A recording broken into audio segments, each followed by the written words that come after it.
Boa noite, bom dia, boa tarde, pessoal, tudo certo? Aqui quem fala é o Eduardo, sou monitor de MPM e hoje eu vou para, acho que é a última, né, acompanhamento, assim, o vídeo, falando para vocês, né? E o tema que a gente vai abordar é sobre o desenho técnico, né, no desenvolvimento de produtos e projetos mecânicos. Primeiramente, a gente tem o desenho técnico é uma linguagem universal, utilizada na comunicação gráfica, né, de conceitos e detalhes em projetos de engenharia para a gente garantir precisão e clareza desde a concepção da ideia, passando pela validação e análise de engenharia, até o processo de fabricação, operação e manutenção, né?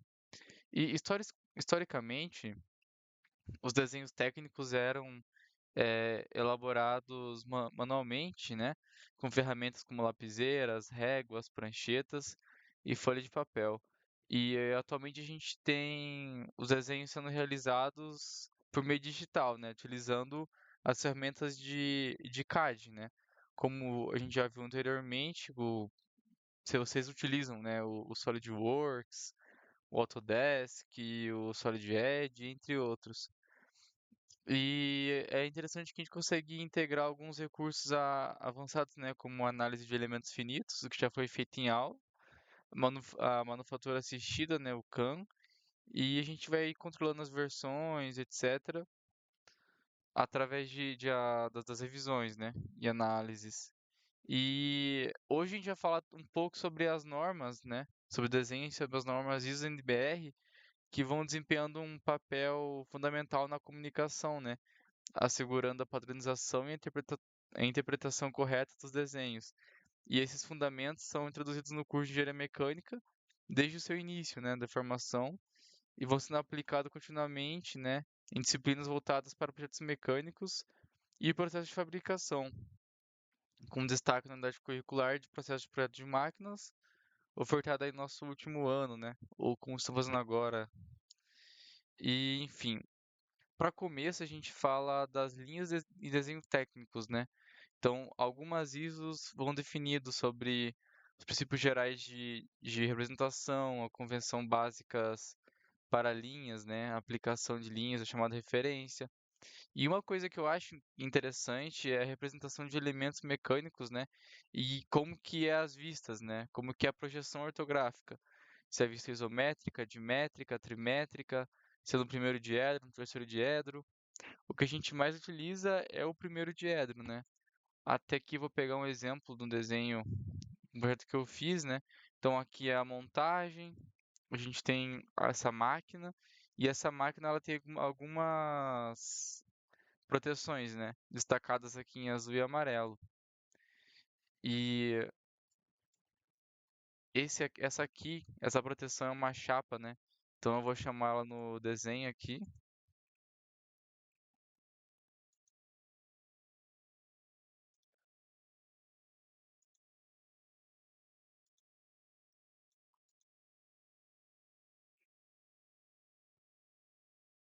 continuando. Aqui a gente tem uma vista frontal dela, né? Aqui seria a vista direita, aqui é a vista esquerda. E o legal que eu vou falar pra vocês é isso aqui, ó. Tipo, você vai colocar uma vista frontal, certo? Aí quando você vai tombar pro lado, você tem que pensar o que que você, como você tá virando a peça, né? Então no caso aqui a gente chamaria uma vista esquerda, se fosse colocar do lado, né? E é interessante vocês entenderem todos esses conceitos, né, de representação, porque é muito, olha, pegando aqui, vou puxar uma isométrica do lado. Entenderam? Isso é muito interessante para um projeto mecânico, né? Para ficar bem detalhado. Então, a vista frontal, a vista direita, a vista esquerda, a vista você olhando de frente, a vista você olhando do outro lado. E, enfim, essas são algumas coisas que são importantes na hora de representar. Você tem que seguir esse padrão, né? Conforme a ISO fala, né? Se você vai utilizar o primeiro diéreto, você tem que seguir esse padrão, né? E aqui também a gente consegue ver o que eu tinha falado anteriormente, que é a vista frontal, a superior, a lateral esquerda, a lateral direita, a inferior e a posterior, né? Então, é muito importante você seguir essas regrinhas ao você começar a fazer o desenho. Uma outra parte da norma que é interessante é a dimensão, né, de cada folha de desenho. Então, a gente tem a 0, a 1, a 2, a 3 e a 4. Vocês têm que seguir essas normas para quando vocês forem fazer a representação do desenho, né? Pro, senão, para fazer sentido, né? Então, primeiramente, é interessante vocês já criarem, né? Aqui ela está definido já essa folha, ela é uma A4, então você já tem que criar essa folha seguindo as normas, correto? Tem que utilizar as margens certas, que no caso de 0,7 milímetros é para fora, de 10, de 20, de 10. E você vai decidir qual que é a melhor forma, se é utilizando horizontal ou vertical. Qual forma que vai apresentar melhor o seu desenho, que vai caber todas as informações que você deseja passar para a pessoa que vai pegar.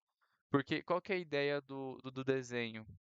É você colocar o teu pensamento, a tua ideia, o teu projeto numa folha e a pessoa que vai pegar aquela folha, ela vai ter que entender o que está falando. Ou seja, é uma linguagem, né, que a gente pode assim dizer. Então a pessoa vai ter que entender o que está falando.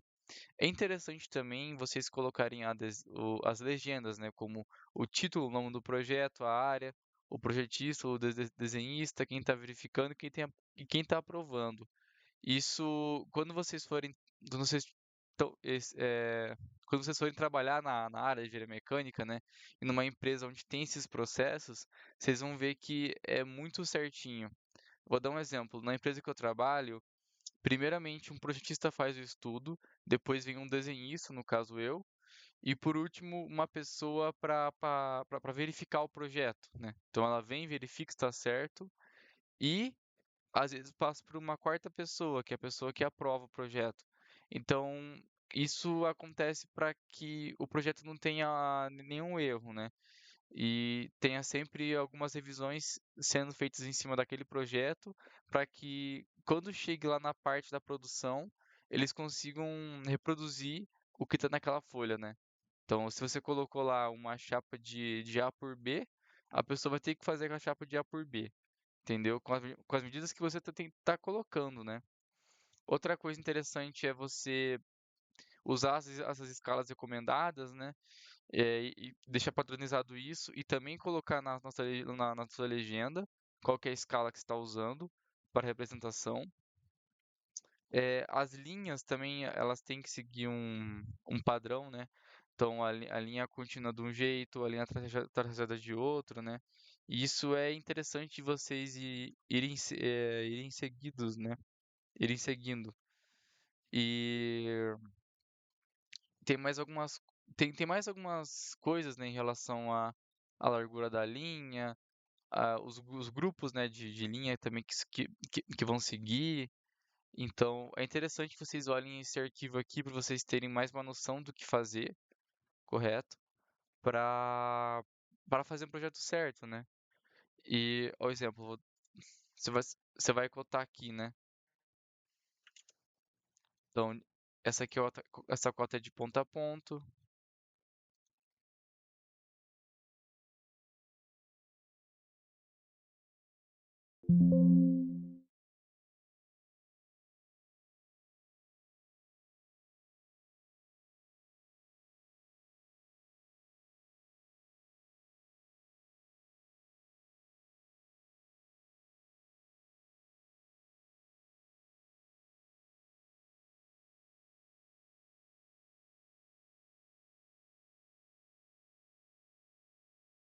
onde a gente vai pegando um ponto aqui, colocando. Tem que ficar sempre alinhado, tem que estar atento também, né? As cotas, onde o que você está querendo representar. Tem que cuidar também com redundância, né? Então, no caso aqui, não faz sentido eu colocar mais uma cota de 600 pegando essa linha, porque aqui que já tem, entendem? Tem bastante coisas que são necessárias. Aqui também, olha, tipo, como é que uma chapa ela vai ter um arredondamento, né? Então tem que colocar sempre essa cota de raio aqui, né? A de espessura, de raio. Então, o raio aqui e também a espessura, é interessante que vocês fiquem atento à posição, né, que elas vão estar. Uma coisa que eu gosto de fazer é sempre deixar alinhado, né, sabe, tipo as cotas, cuidar, né, para que fiquem alinhadas, etc. E, enfim, uma outra coisa que é legal da gente falar, que vocês vão usar bastante, é sobre as vistas auxiliares, né? Então, exemplo, aquele desenho ali que eu estou pegando como uma chapa, às vezes não vai necessitar, mas às vezes necessita de uma vista auxiliar, de você fazer um corte, no caso, aqui uma seção, né? A numa vista, daí você consegue colocar ela aqui em cima para representar melhor, né? Dependendo do componente, vai ser necessário, né? Às vezes, quando você tem um tubo ali que você não consegue identificar esse raio interno aqui, né? Que é menor que esse raio, concordo que é melhor você fazer um corte para representar, né? Ou também, que nem nessa posição aqui, que não dá para entender direito como é esse desenho aqui se a gente não conseguir fazer uma seção de apurar e jogar como é que é por dentro, né? De saber as espessuras aqui internas. Vai ficar meio feio se você pegar essa espessura por aqui, né? Não vai fazer sentido, na verdade. Então, é uma outra parte muito necessária. Outra parte, geralmente a gente utiliza em eixo isso, né?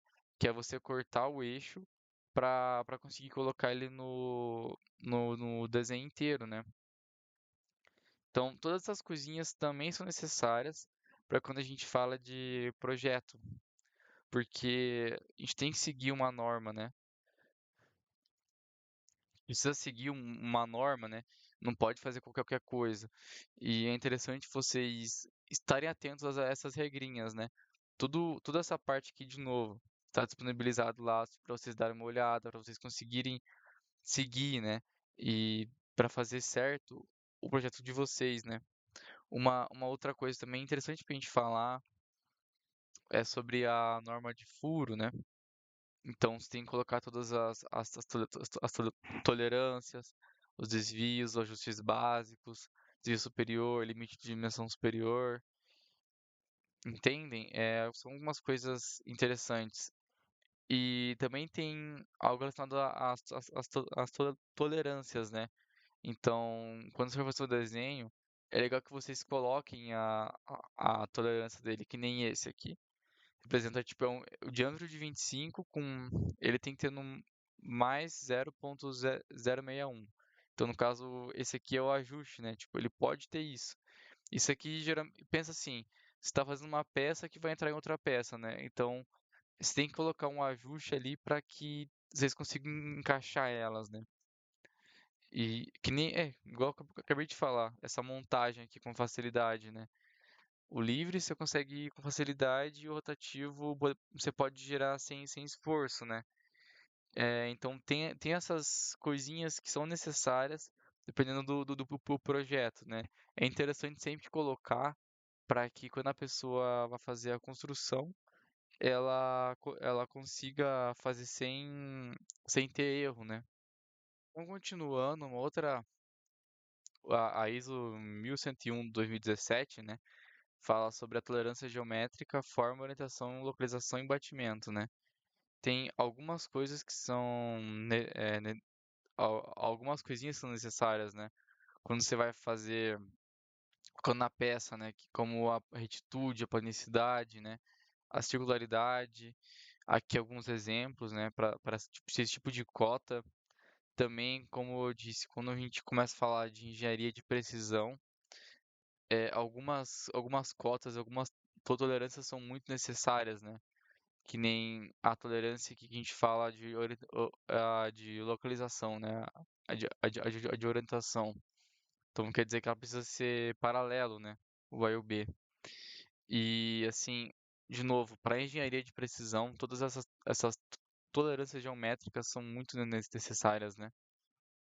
Continuando, uma outra cota muito interessante a gente falar, uma outra tolerância geométrica, que é a indicação de acabamento superficial.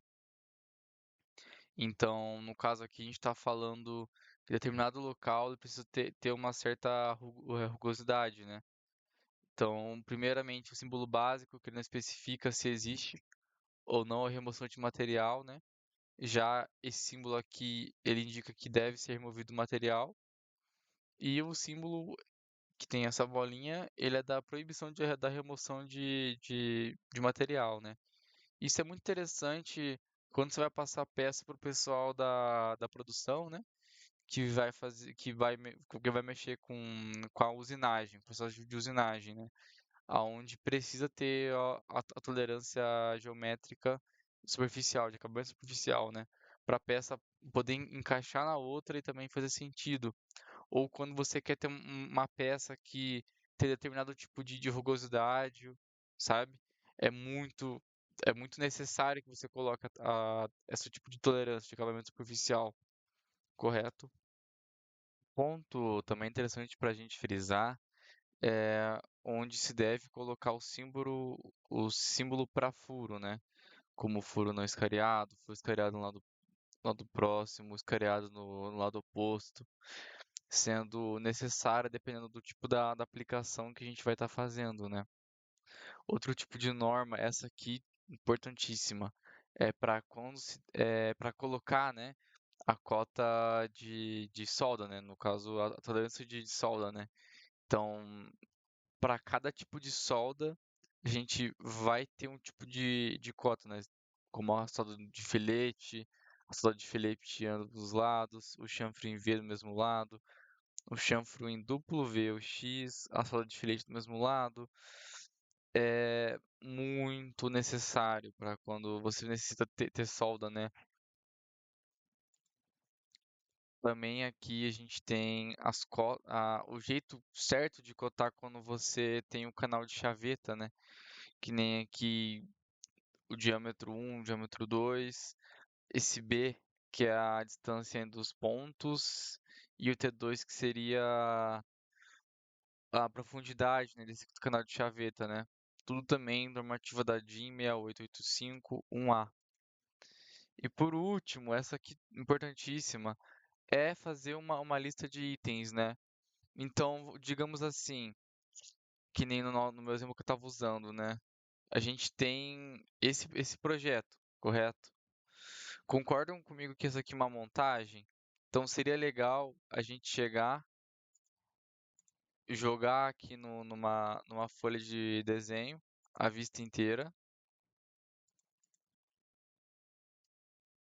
Opa, deixa eu puxar de novo. Essa, a vista inteira, né? No caso, aonde dá para você colocar todos os componentes da sua montagem. E aqui nesse canto, logo acima da legenda, vocês vão colocar a lista de peças, né? E para cada componente aqui, vamos ter que trazer um balão, né? Mais específico, entenderam? No meu caso aqui, o software já está puxando direto, né? Da montagem. Então, as peças, né? Só que aí que tá. Com, essa aqui é é uma montagem final. E dentro dessa montagem final tem uma montagem dessa lavadora, tem a montagem desse componente, que serve para colocar os vidros, né? E, enfim, então cada componente desse aqui tem um tipo de montagem. O ideal é que vocês coloquem assim, tipo, no número um, montagem do suporte tal. Número 9, máquina. Aí quando você vai abrir aqui a máquina, você coloca em outra folha ela inteira, né? Ou você faz dessa maneira, né? Tipo, essa aqui é a folha primeira com a montagem geral. Essa aqui já aparece aquela chapa que a gente estava utilizando, entenderam? Aqui em cima a gente também tem o que eu estava falando anteriormente, que são as cotas, né? Para solda, a cota a tolerância de superfície. Também é interessante você colocar o texto quando você quer identificar eh, algum item, né, diferente. E basicamente é isso, né? A gente tem bastante tipo de normas e cada norma vai estabelecer alguma cota que você deve utilizar. E é importante vocês colocarem no desenho de vocês toda essa parte que eu havia falado. também para vocês vai ser disponibilizado, né, essas normas para vocês conseguirem entender como fazer. E é isso, é muito importante fazer um desenho para passar a informação, como a gente disse anteriormente, né? Qualquer dúvida, eu vou estar aqui, beleza? Valeu, pessoal, até mais.